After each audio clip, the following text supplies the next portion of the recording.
Poppy's ওয়ার্ল্ডের রান্নায় থাকে তেল কম, মশলাও কম এবং অতি স্বাস্থ্যকর। ফুলকপি কই মাছের ঝোল বানাবো। দেশি কই মাছ, খুব জ্যান্ত তাজা একেবারে। কই মাছগুলো ভালো করে কেটে নিয়ে নুন লবণ হলুদ মাখিয়ে নিয়েছি। কড়াইটা খুব ভালো করে গরম করে নিয়ে তেল দিয়ে দিলাম। সব কই মাছগুলো কিন্তু আমি এই তেলেই ভেজে নেব। কই মাছ খুব বেশি ভাজবো না, খুবই হালকা করে ভাজবো। বাকি মাছগুলো ওই একই তেলে একই সঙ্গে ভেজে নেব। কড়াইয়ের মাঝখানটা ফাঁক ফাঁক করে বাকি মাছগুলো দিয়ে দিলাম, আর আগের দেওয়া মাছগুলো সব তুলে নিলাম। বারবার তেল দিতে আর লাগবে না, একবারই সব মাছ ভেজে নেব। তো এবার আবারও কড়াইতে সামান্য একটু তেল দেব। আলু, পেঁয়াজ কোচানো আর কাঁচা লঙ্কা আর ফুলকপিও দিয়ে দেবো। পুরো রান্নাটাই করব কম তাপে, কারণ খুবই কম তেলে এত বড় একটা ফুলকপি রান্না করব, তাই কম তাপে ঢেকে ঢেকে রান্না করব। পেঁয়াজ ভাজা হয়ে এসেছে, পুড়েও যায়নি, অথচ ভাজা হয়েছে সুন্দর। ধনের গুঁড়ো দিয়ে দিলাম। বাড়িতেই ধনের গুঁড়ো আমি করে নিয়েছিলাম, সেই বাড়ির ধনে গুঁড়োই দিলাম। ভালো করে মিশিয়ে নিয়ে অনেক সময় কিন্তু ধরে এটা ঢেকে ঢেকে আমি রান্না করব।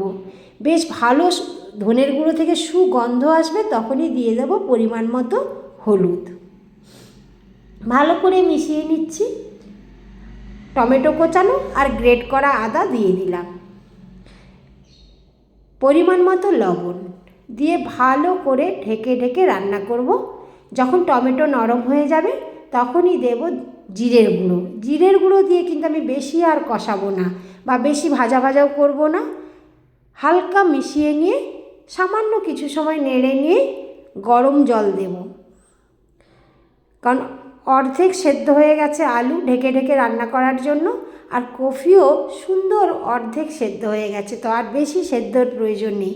তাই আমি গরম জল ব্যবহার করব। এই রান্নাতে কিন্তু কোনো রকম সমস্যা হয় না হজমের, খুব সুপাচ্য হয় এবং অত্যন্ত সুস্বাদু ও সুগন্ধযুক্ত খাবার একটি হয়।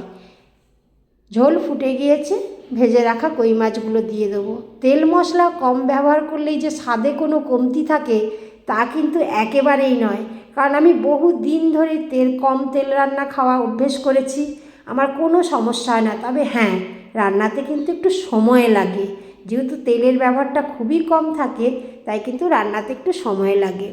তো ঝাল তো খুবই কম দিয়েছি, মাত্র 2টো কাঁচা লঙ্কা দিয়েছিলাম 1 কড়া তরকারিতে, তাই যার যেমন প্রয়োজন সেইভাবে মেখে খাওয়ার জন্য কয়েকটা গোটা কাঁচা লঙ্কাও দিয়ে দিলাম। সবজি ভীষণ সুন্দর সেদ্ধ হয়েছে। ওদিকে আমার এক বান্ধবী এসেছেন গুজরাট থেকে, ওখানে তো কই মাছ পায় না, তাই ওর জন্য কিছুটা পাঠিয়ে দেবো।